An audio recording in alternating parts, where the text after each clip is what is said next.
Dr. Mahamudu Bawumia declare, Bryan Acheampong declare, Dr. Adutwum as well declare, Anna Kennedy or compare ko hene Agyapong as well declare, Baku and 9-4. So far I declare, wait.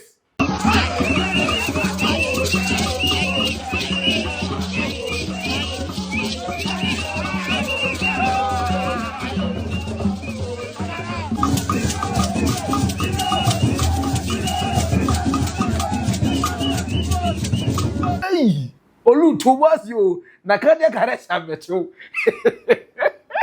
Hey. From June, you will see many people have campaigned for other candidates here and there will come out publicly and say, well, we were for this one, now we're for Kennedy Agyapong, or now we don't think that we'll go this direction, we want to go this direction. From June. You will see members of parliament in NPP having meetings and saying, the way things are going, let us go and support. Now, so for Bernard said, Yantu about no mistake and trouble making the Japan say Chrome NPP agu because any idea 2028 NPP power without Kennedy Agyapong.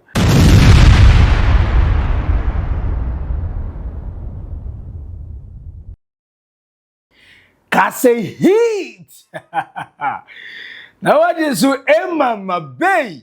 Mr. We are still no copy stream a maraba. So we pay asante man pause we free buku mase sunya ne fanti mamu a bia be ka share ne se akwaba na se unti twi enti sirim kasa.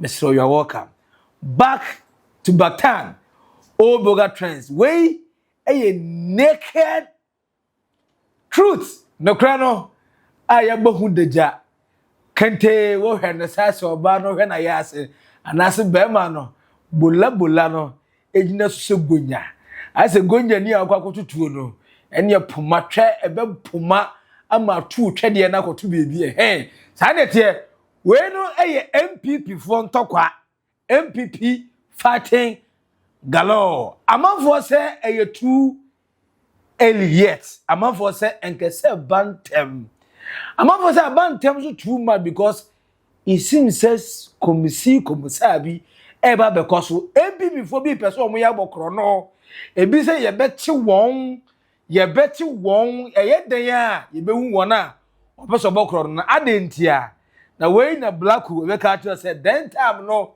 na nipa aheti milli na ye di halfa na dia kan ya 40 milli na o kilos ana milos the in kilos and milos akase nko a mwasumo then time no na ya 80 milli edi half na ya 40 million o kilos o milos akase nko a osuno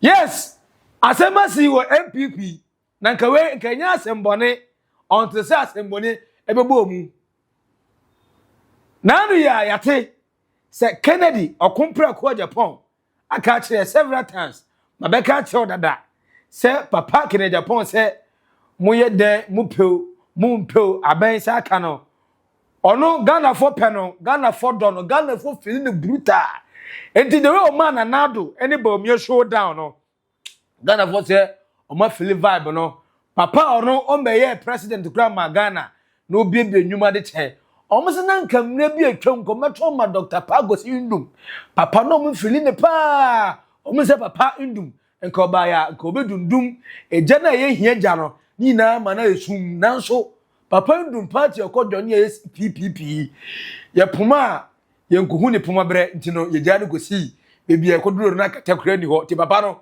oye one sign see one time ebi before ba na mo say be mafia o the banks ye guni ni na ntine wote GN na unkodu GM yin na yaguri na yapon mahama se obe restaurant banks na ma no but before say bedu ono ene mahama ni NDC fo asem no yes the next person na also ni madwuma bie pa so far in the history of Ghana ye nim say before say obeye obi odimu amanyonsem but otimi ye adwuma ma amanfo nya adwuma eye papa ye fe ne Kennedy Agyapong ndi ono an ye pe ono an ye fe onu ani epe onu a Kennedy Agyapong no onu ani epe na enka if is gagbe na adwuma no ge wie The last election, of course, in the 2024, and that's 2023, the Presidential Flagbearer Race for the new Patriotic Party, the NPP, Dr. Mahamudu Bawumia, the Gonja na Gonja ba, Gonja ni this year kron Dr. Mahamudu Bawumia, on the Samira Bawumia, Omone yi omosenka, omonko Flagbearer, na komudia yebenya the president and the first lady. Angosiaga 38.8% NPP, Fufufo Indisi John Dramani Mahama, abon get away. Yenim say NPP for that so omu screening omu problems. Bibia gusu in check. Tigensenka ye mre, ometo omu ase ama mre, ama de besi bia no eyi. Ga give time some time. But unfortunately NPP for say lie.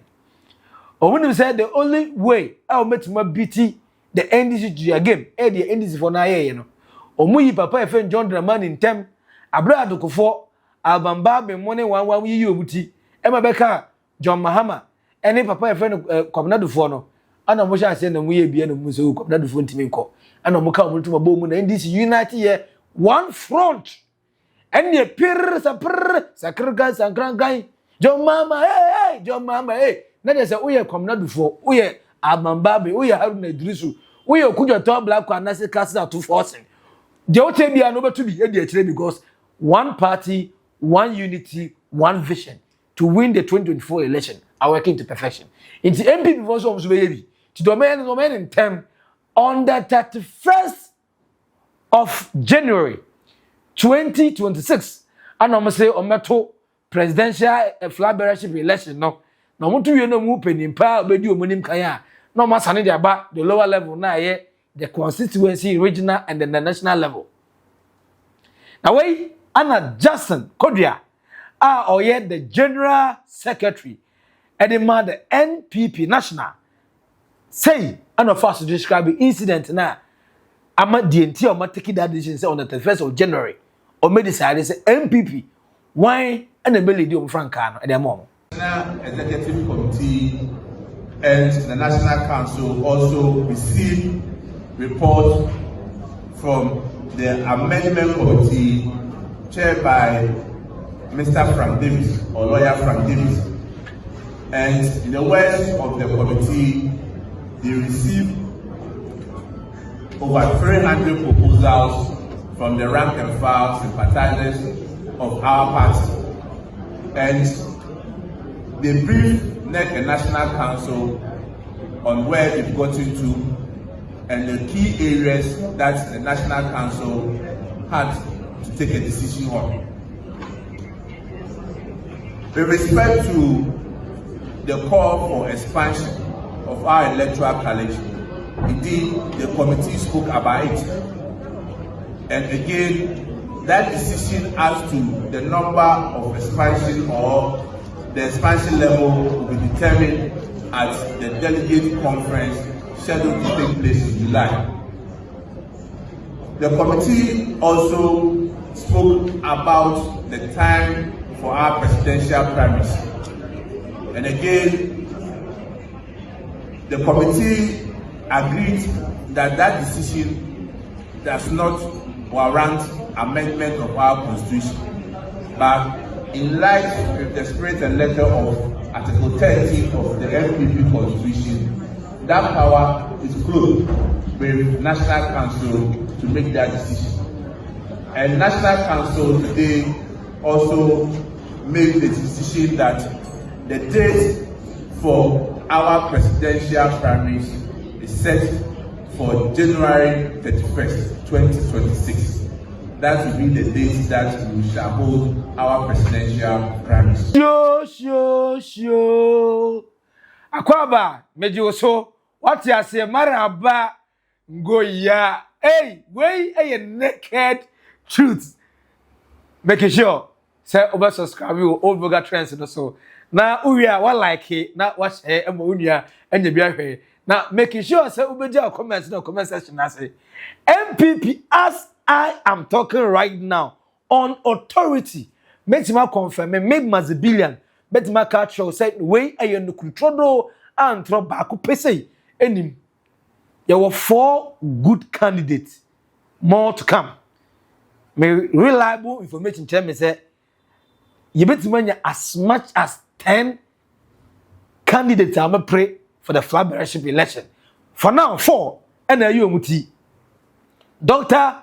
Mahamudu Bawumia say an offer so a declared intention after a long thank you tour, several messages, and Niri Samira Bawumia okwojina simpie nim ka say ma manfo nwene say ni kunu akọ one time nti want to win unya 38% enough reason I say born get away for different candidate ba ni kunu deserve second time said the nanado danko akofo ado enya third time John Agyapong kufo enya second time muni na no edi win in the second and third time respectively no sa so ni kunu eso be the second time so that be win na we president na ni kunu as a vice president juma wa ye no ye need the history of Ghana vice president be nya juma se ni kunu da etina Dr. Mahamudu Bawumia wa boduma the Samira ekani nti Samira ka sa we ye na say papa e friend no Kennedy okompra kwa Agyapong say hwe amanfo ne nam baby no moto ayampia ba park no so omoto bo ba park so abo we na munyedu ebo da fre ompra adan a Kufuor go 2 times Nanado go 3 times Osei Kufuor go first time no as a first time no mo contest na we adubu ahia no ko ya na nkoyi na ne ba omo se ne ba na ya adubu ahia so bokro no yi ono ko ya amfa until the next one omo the President John Agyapong Kufuor at that time onya president and be contest here results no onya na encouraging the next one omo say man kwan amane contest no win here against John Evans Atamas Akofo ado contest against Atamas baako wamfa o contest mienu against John Dramani Mahama in 2012 and so wamfa 2016 but over results no with the Atamas LED yema mo call second round third round and sana Atamas win ya na tire say wabon homoden ya man opportunity wetin win na na yiye olusu to John Dramani Mahama na need that huge margins now you most popular on their ballot paper internet essay yesoma no so onko for the third term fortunate okowini about John Dramani about Dr. Mahamudu Bawumia na 38% dey failure power na say wo yenyim ni bago say enti mama yemo ne gala we den sama na yere nam na mo amokeka no omokari na muni ndo omokeka muntwa mo na yento aso ne nkobo bra na monto aba na ma me Kennedy okompra kwa Agyapong na me president efama Ghana na me mo Ghana youth adwuma mo pe na me mo mo nya adwuma na monye Kennedy izuze mo kani mo be ye madum na ebi ni mo ka se mame mamo abakosem kakra bi onim obi a odi NPP edi anim abra na Rollins ewo ha obi entimi nkasa eye Professor Dubuahin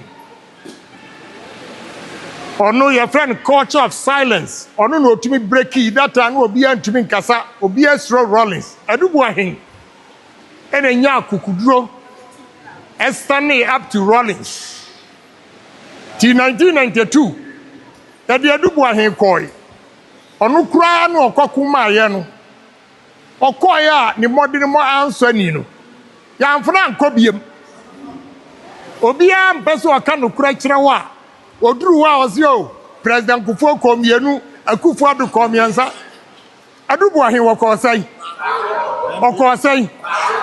mesramo enne ani biaba ya ni afi mamo mayentoto ensamo a enye no kura egu yafem efe mi kire mabokosem ni entia President Kufuor ya didn't call second term ni say the first time or the only 4 months between 3 to 4 months and what the year campaign now vote to President Kufuor nya within that 4 months no and yes and no ebesa de nako enunti anya the President Kufuor esa call second term oko wini ye there is a reason 4 months our year campaign the performance enunti ni esa the President Kufuor call ebiem ana Akufo adu comprensa Akufo adu call first one onya 49.3% when timi an cross 50 nunti and a call second round and also a pay a time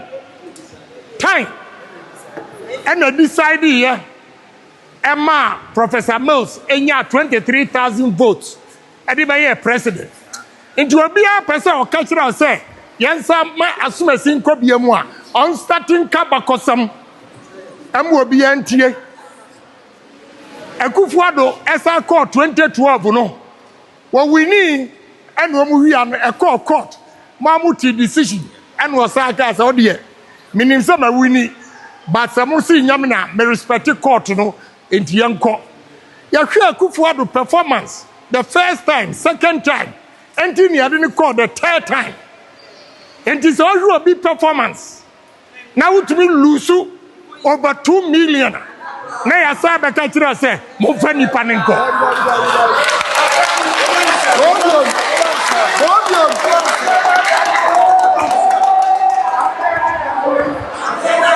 na mayedi but emra ni du wa nokura de yabaka mo mate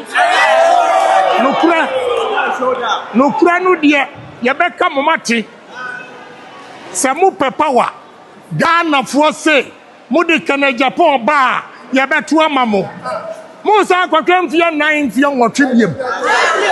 Are you ready for that? Are you ready for that? Are you ready for that? Mama yentie nia efomfo ka. Mama yentie nia Ghana fo ka.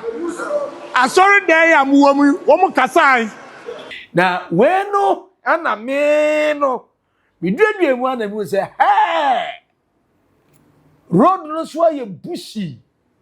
Eje twato sira ne hye na edare. Wo hwe ye no na be hye. Eti sanso kese pa. Se wonya akra pode ye ni bia fa besi ufi ano na se odumja. Wo ye NPP ni obedumja me ka kire o. Truth be told. Na kwa ne say as it stands now, NPP are declared on the 31st of January 2026 about to bekoso. Bryan Acheampong tree ewe anaga were declaring intention. Papa your friend Dr. Adutwum, former Deputy Education Minister and the Education Minister himself, formerly, Onina your former under the NPP. Over 10 years, on one who was in the school, America. Or some in the school now, in America. So, ye money, ye fair man, and now to be PA, not only president, because if Unim Diano, Fababua Ghana mine. Father by ye money, Babua Ghana mine. Education no be dear Jano, ye any short ye pay. TVET ye friend is saying, ye free education ye, any, a home on your back. The education syllabus ni yase services a uniform ti nema na e reform ye no wa ye hodo do na yenim ne dwumadi wa ye consultation na said ye brancham person so consultation no nti wawie wa make decision obe contest as the flag bearer for the new Patriotic Party come 31st January 2026 Rantie ene mpanimfo me mu bedin kita ho kakra fie ben wotwe atwam yi ana bato amotoma na nado danko kufuado ma ya kwanya ma ibidi omen so sabre no mu o mampani na nado danko kufuado ma makwanya ama me begina mu ma manfo a wobosomtwe enu achi no me san ebeye Deputy Minister of Education achi me sa beye Minister for Education nam sa kwanya yi so adwuma me yeye e wo mo anim mu nyina mu di ho adanse ne nei de makono ye me fe ene se bia me nam bia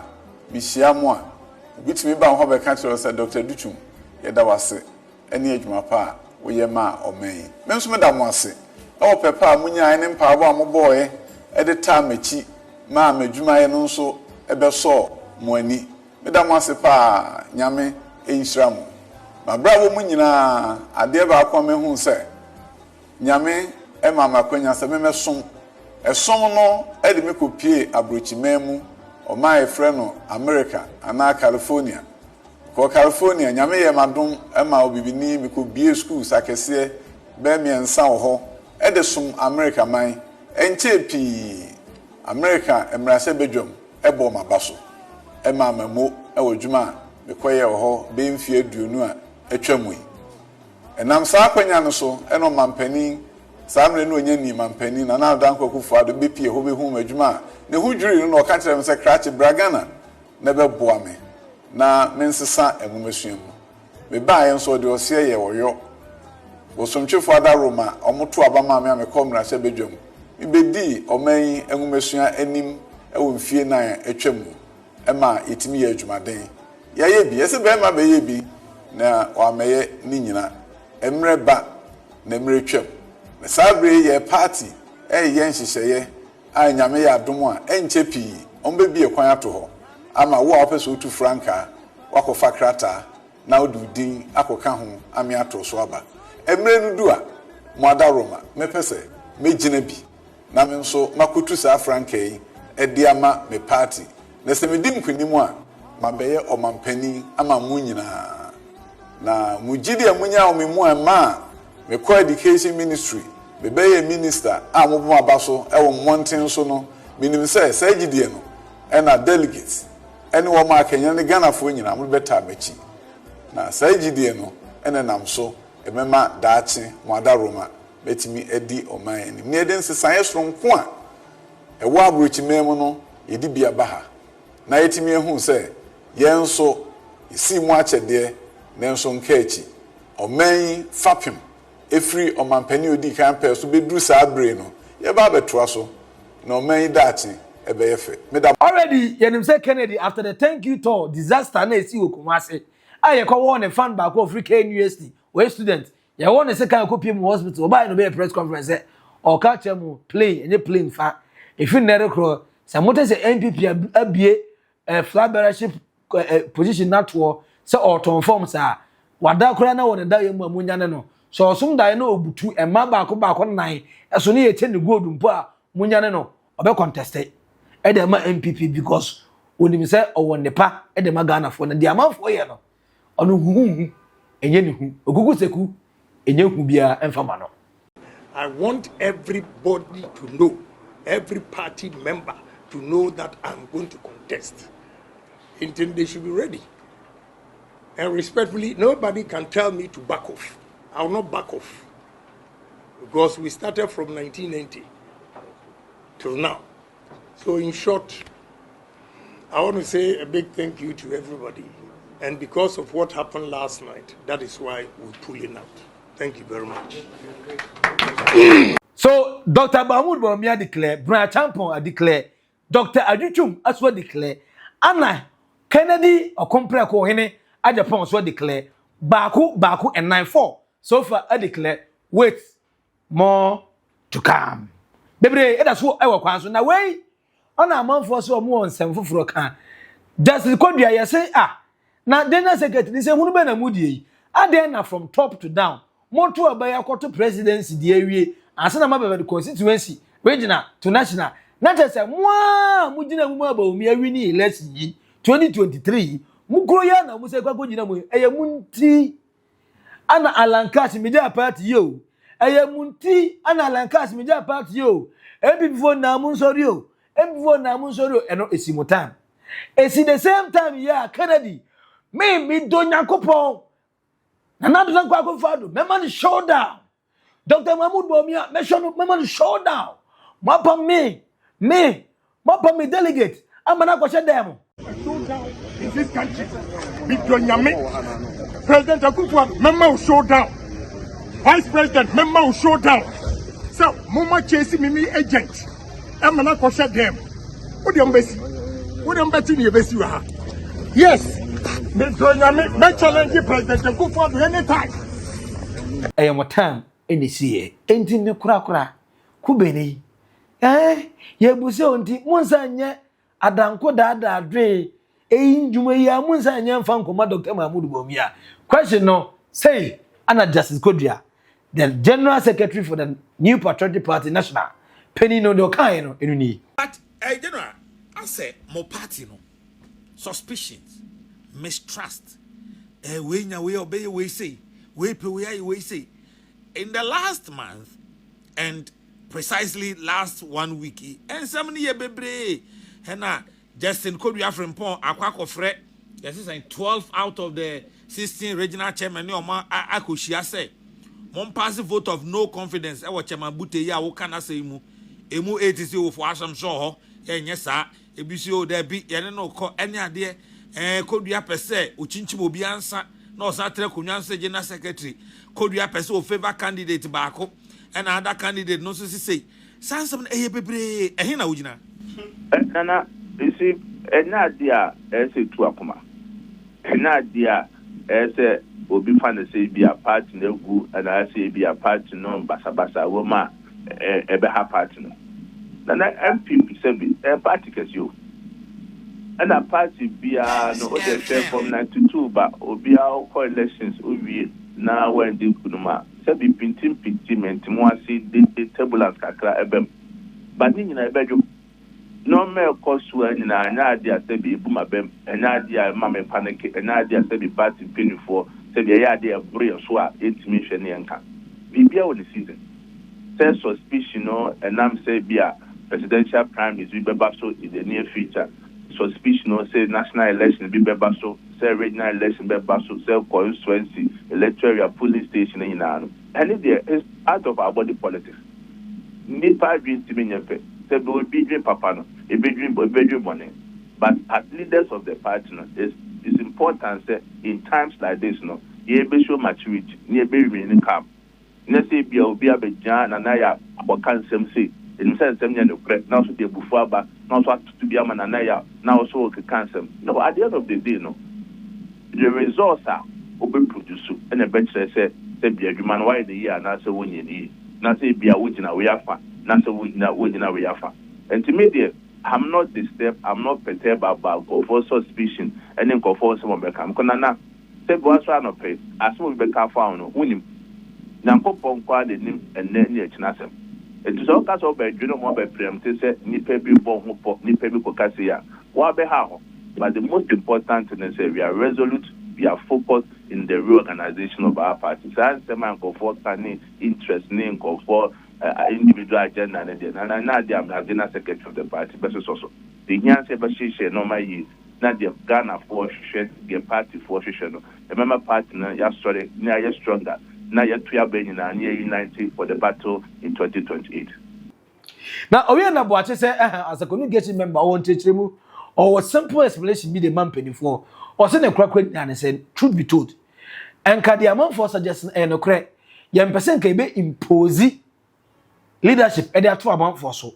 No moment, your baby and Nanta Quana was a CA. A Dr. Mahamudu Bawumia, Agyapong, say Bryan Acheampong in Webber Jim, also your fan base. Adutwum, also the Webber Jim, also your fan base. The fan base does I say a dozen. You were about 6 or more to come. Decided to do a baby, Ubia, but one fans kakra. Say, I'm 2 banana and fruit, I'm going to decide this chrome. Now you're game area. What you were, Anna, your cousin, to constituency level. No be a scale room, a person will be the mamma, say, be obeying for the mamma, a person will be the original, say, be waiting for the sermon, person will be the national. In your minister woman to Quana say part they say from in the side here I am to Frusro. Yet to Frusro we are the baby and only the only person we are interested in from the constituency level, regional and national and yet a bear on Unquanum Grove or play on Unquanum Grove for or mobile. No money said the interest of the presidential candidate and the interest at heart, no matter what, I will be a fine. In the way they watch it, as far as we explain my NPP for someone tells you and I want to watch it, I will say, inquire. There is a big wisdom. Ewonia ye propose him. The tension I will party no CCA a Flagbearer Race. And yeah about me secretary amepre ana obi constituency or youth organizer bi. But ubeti say de BSc baby. Na ya ada say Flagbearer bi. HTD bi. Any obi so HTD bi ena eko. To ye pese ye enunu free ho. Ena woni mobi say ya yes smart. No so ne bi mo say a top down approach. That is and it. Bottom up. Bottom up meaning say yen sha sem to abano from polling station electoral area near be you. The mo ye no you know must see the trust. Yes. Top down approach because say ye ne sa ebe man down no nyina aye smooth because say CA obi my yenka say ye koto constituency and san ya to Flagbearer. Every Flagbearer want to field his candidate. Yeah, that's true. for chairman, for secretary. Detention, beba, we ni penny. But say ye flag bearer we. We kotona ye one flag bearer. The other people are not contesting flag bearership. The interest in the party no be jina. This is all say be you obi and all you obi to me aye adwuma no. But me nyɛ so be head out sponsor obi say me obi no akodi bone. But the other way so will say okay, the current delegates who would form the electoral college for December 6th a delegate or free the last polling station elections and a buy. It is our last polling station elections no say be ami prebi. And at this time, I pre flag bearer. And I'm in call for shame at that time. So, what my advantage? So, I don't know. Yeah, and Shada and Kobe will be a Juma. It makes it fair. Okay. And there will be one thing they say. Polling station executives, yeah, CCA, Omote Munyanso. Yeah, that's true. And also another. You cannot say. You can't say. China to polling station about. Umra say. We in the polling station officer 4 years. If you're 9, if you're 9 in real, but National Council will who to me say yes, she dated better flag bearer and on your conference. No, I think that's true. The National Council decided say yento flag bearer December 6. The December 6 obia ukura party the bra ultimate to about to be. Because executives need time and so. I think that's a strong argument. That's a strong argument. In fact, no. Nti ase a yepese party manyama ye ne se yepese ye madede no sutwantem. Na minim say na baba say mira Bawumia say antomma ne kunu na ne kunu di a ebe ye beboa ama Ghana bibia ye fine. Yahu parliament a member of parliament Stephen Amwa sticker. Hey, sana papa no ye re-election ka say manfo blame na onya obesu na say ubusa bia say dey okama ndisi okama NPP on ye hu be okakoi. Sana papa no was switch camp from Dr. Mahamudu Bawumia camp to Agyapong camp. Or to say Agyapong ba no. Oni friends and Tagrade Polytechnic for Masa Technical University for no Masa pa Jamai. Any ono we will be a pajama chain, a better to Mamintia, me and my boss, Nana, Dr. Nana Tribeku, our see you my heaven's love. Papa, no pajama chain, I bet you were to. But we are more paternal. Member of Parliament or paternal, and you're sending you or Tunas, I say, Miss A. Olu towards you, Nakadia Kares, I bet you.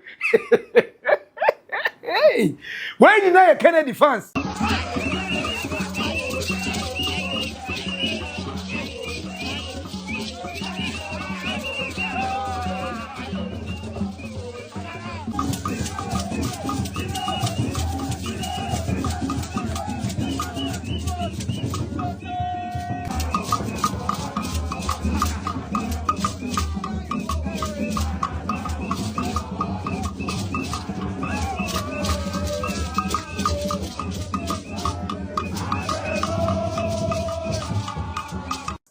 Kennedy fans na odi ma no te bibia koda di na we na sofo agugu dan pa o se ono onimde eba onimde ekọ na de o ga kire NPP for ni na say wunnim de ekọ you don't know what is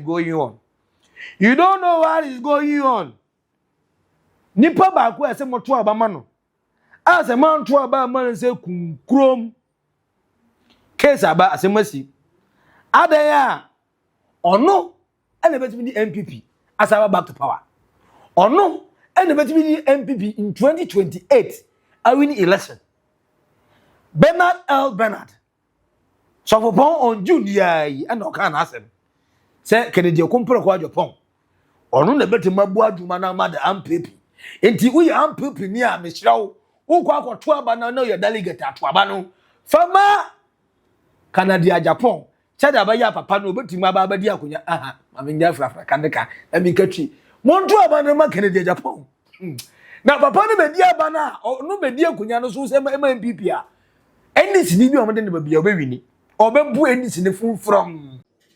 So who's going to win 2028? The person who win knows that he will win.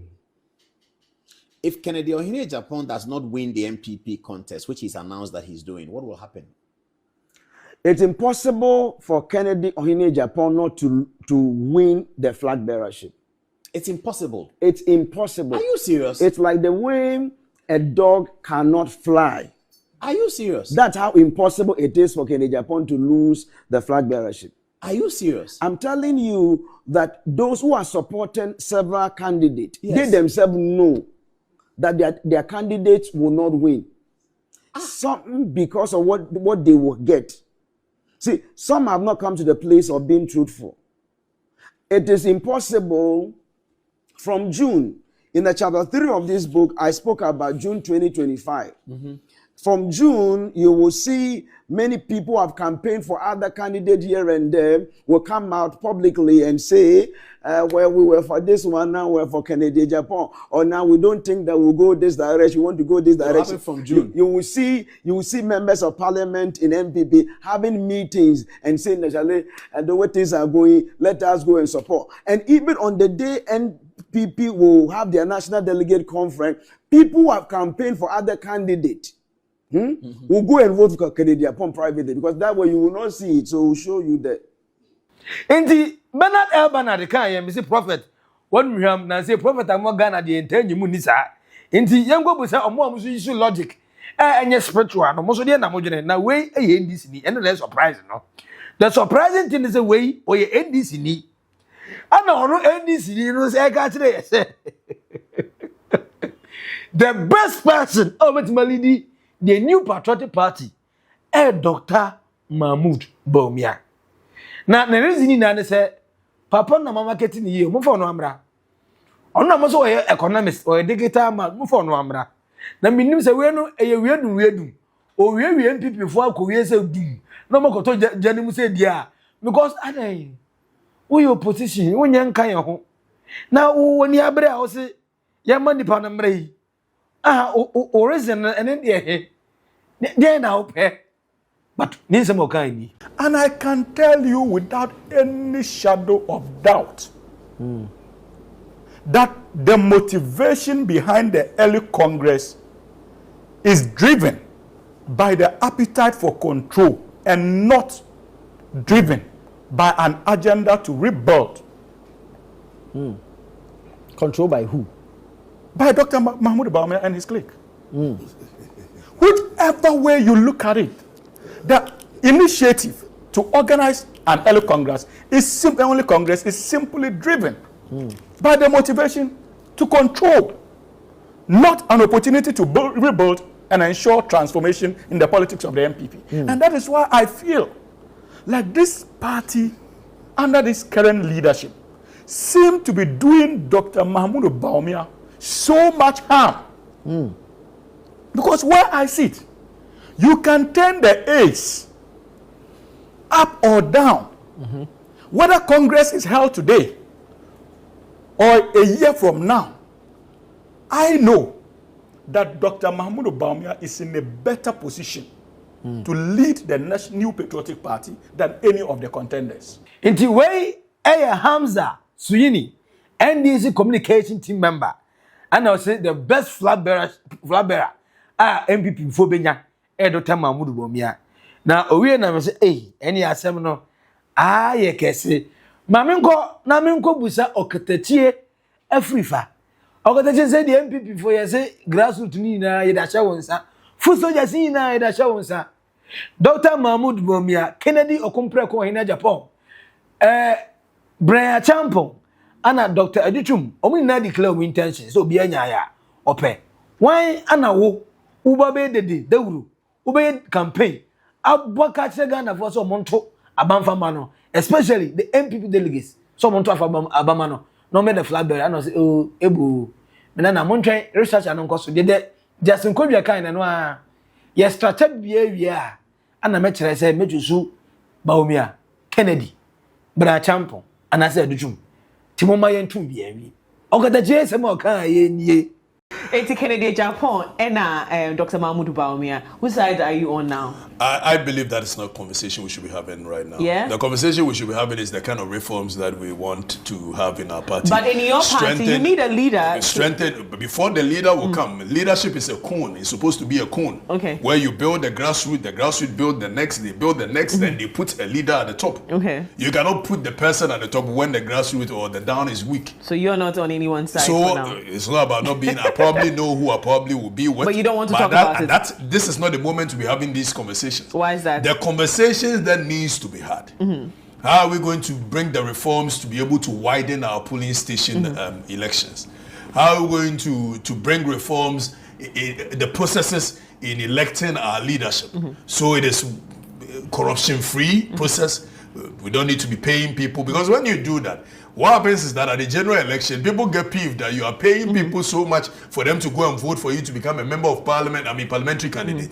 Well, we get nothing. Meanwhile, we all have one vote. So now the conversations we should be having is about how to reform the party into totality. It's not about who becomes a leader.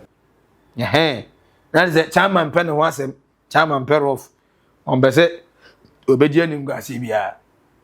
And in area, Bawumia nipa 60. We member of parliament. Not just normal delegates. Member of parliament. Inti the cabinet ones na eba beto no. Onu nko MPs baako 88 no osa stress ye ma hu ye say.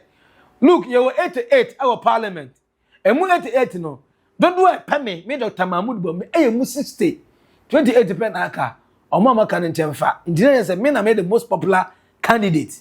Now, the Omache they have shown love, too much love. They love him, he also love them. For that reason, he go show Gaga, he go show power, he go show Bawumia Krachi power. Say, or no, Obama contested. They were winning in the ticket of the NPP. They were facing every single candidate. And this is very ready. Someone in the Baba. Dr. Mahamudu Bawumia say, "Be very fine." This morning, I've had visit from our members of parliament. I think that it was a very happy visit. It was a courtesy call, and it's a call to declare support for me. And I am so happy in terms of the group that have declared support for me from parliament. Now amounts to just over 60 members of parliament. And you know we have 88 members of parliament. And so that tells you that a very significant number of members of parliament have declared their support for me. I just want to use this opportunity to thank all of them. The leader of the group here is Acheampong, who coordinated this, the MP for Mampong. And I believe that this is going to be very, very important, because the members of parliament, as you know, control the constituencies to a large extent. And I'm very, very happy for exactly what they have done today. It's a strong show of support, and I thank them and I thank God for this strong show of support. And off we go. There's a lot of hard work to be done so that we can help the party and help the country. And I want to thank all of you. Now, Kennedy, as on crop for two Yampia.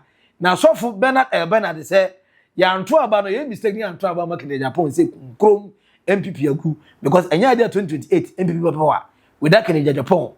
Papa, a friend of Dr. Adutwum, say also after consultation, MPC, no delegates, I catch and say, on one or mope, Abua Concotiba, Ubenina ye kese, Ubenina ye kese, now a daddy upon journey, and Papa Adutwum, Ubenini for education minister, Abeye president, into a president, and I'm MPP, and a Ghana mine. Into Papa no, or we no one is able to my head man, and also declare the intention. Doctor declare, so yeah, go fear go where. What declare into what is your feeling? Who, Quanaquada, but no feeling. Among feelings, what you have to my catch and say, be a very fine. Do a contest, Bryan Acheampong. Papa na declare intention, we know was as spicy be a crowd away, ga, and a tree, and an ear and the announcement, and the amount for different levels. People are showing show down. people are showing gaga into game MPP mu na achei MPP mu na ayedei enti also no obilos o kilos akɛseɛ nkoa o ɔsono na yɛsɛ sɛ asono mienu nya ntɔkwa green grass na ɛwɔ form no ɛno na hu amane nti we no asase ni ba betutu na mbom no so ɔsono bom wu tɔ form sɛ kinkrem abo bi atimi wini bi enti sɛ sɛ MPP mu agidi atete apansa yi na afa na ɔmo repair damages yi de me metimi ya abo bi wututimi ya abo bi nti wey enemy naked truth MPP for decision must be made. And I think that in Chechemua, Justice Kodria, any a branch of friend Boate, our communication team member, it makes sense. The chaos in the MPP straight agent of the top hierarchy. Why and the Flagbearer should grow. And leadership have more influence to the supporters than the supporters influence to leadership. Because as a leader, when I do see go lead, at the end of the day, if you think your capacity and your capabilities are not there, the fans can make all the noises, but won't follow. But fans in there, we tend to describe the two or no baku and your petition one thought to cry no more. Or bet charge a would mama. At the end of the day, the chaos can happen to the MPP, can destroy the MPP if you mark the grassroots no quite. So Omo decide who will be their choice. Remember, the man Kennedy Agyapong, the fan now University Abrantie, you want to second money copy hospital. The reason is very simple. Because Kennedy Agyapong, but meanwhile, Kennedy Agyapong no any utterances with friends Abronye. Now on no thank you to with the MPP. Now kasati omo no obi an won second. Obi an twin two. Obi an threaten no. Then the onya threat and extent of an injury and give it my result into death. And a supporter keke. So if they can solve the problem of the MPP out of the top hierarchy, obviously it will be affected downwards. No. What is also the guarantee? Say the same executives that were blamed, say you were manipulating election results, you were manipulating delegates, you were coercing delegates to vote for Dr. Mahamudu Bawumia with some appointment and then some threat of termination of their appointment. Say such threat in any one course anything to hold by, and these people are inside MPP. So upon Jennifer, so make a chance that we were me. Kwabrania metiano, me say na wanya me ndi so dware. Because the dancem no boa upon Jennifer boa. And na kra na oka. It is a Canadian no free MPP ni mu MPP member. The nitty-gritty of the MPP catch me say people who are in the executive position were influencing.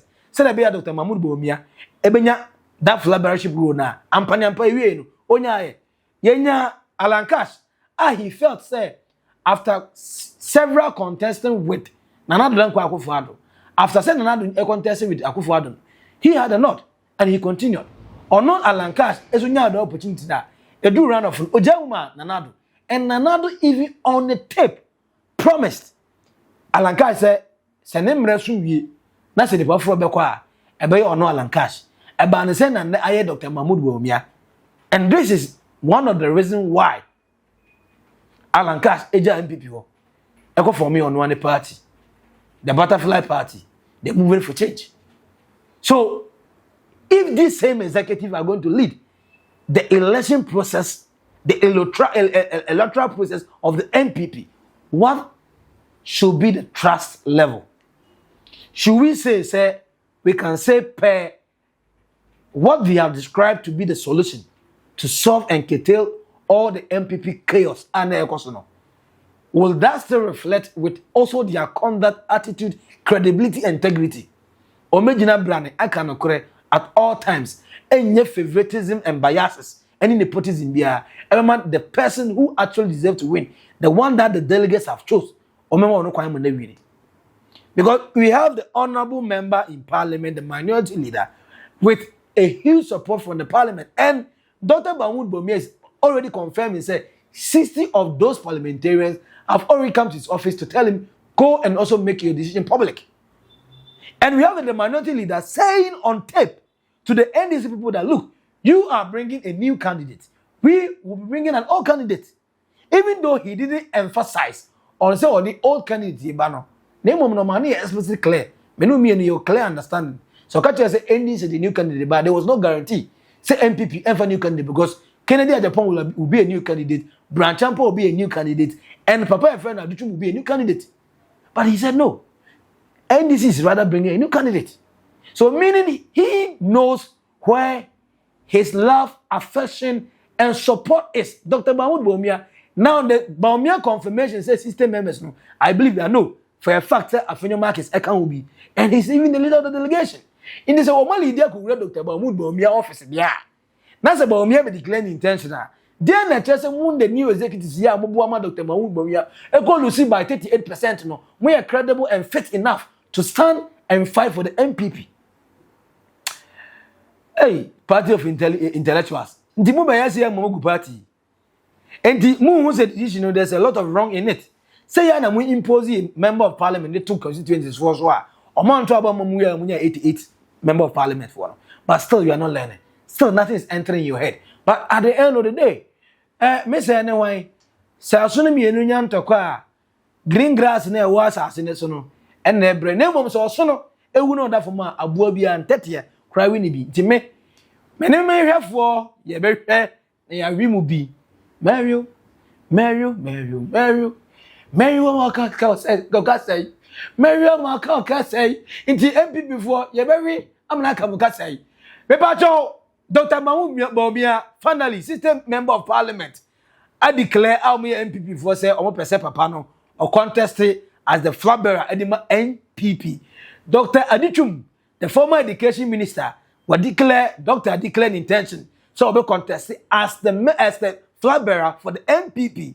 Already, Bryan Acheampong, the Rock City Hotel owner, CEO, and the bankroller, and the other properties owner are or not granted the 15 million Ghana cedis as a bail amount. Edema Chamaun to me with providing 2 sureties for Dr. Brent Papa friend Chamaun to me. Also declaring intention say Bibi Abaye fine. It also be contested as a Flagbearership. Already. Agyapong contested Dr. Mahamudu Bawumia was still the battle is still alive. Obe contested ABS be winner.